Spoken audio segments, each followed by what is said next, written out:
But they found this tooth, Nebraska man. They said it was the Nebraska man, this one tooth, and they could draw a person, the body, the man and his wife and his tools, and then it turns out later that it was a pig tooth.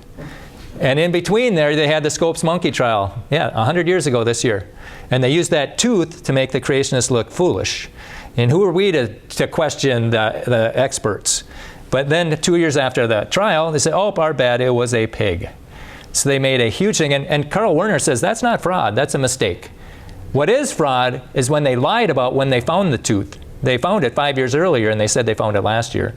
And then they didn't show the pig jaw that they found 8 years before that. And they said, be careful, these teeth look like human teeth. And so they withheld that from the public. So those are two cases of fraud in that one example. And the guy in charge of it, or the guy in charge of the debate, the expert in it, this Henry Fairfield Osborne, do you think he retired in shame, No, he got promoted, or he got honored. Dr. Osborne was elected president of the American Association for the Advancement of Science, the highest honor that U.S. and Canadian scientists can give a colleague.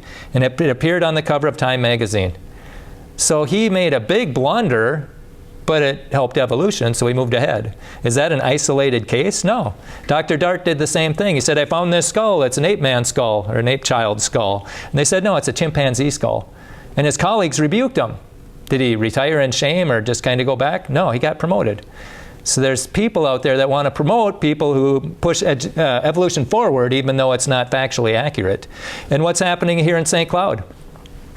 Test scores show St. Cloud District 742 performing far below state average. And so basically 1 in 4 students in St. Cloud can do math or science at that state standard. And only 1 in 3 can read at that standard. It's bad scores getting worse.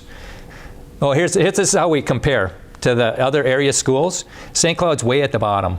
Sartell's way at the top. Who do you think should get to be superintendent of the year? Sartell or St. Cloud? St. Cloud got it. St. Cloud, we got failing grades getting worse, and we got the superintendent of the year. It just makes no sense. So apparently you can fail forward.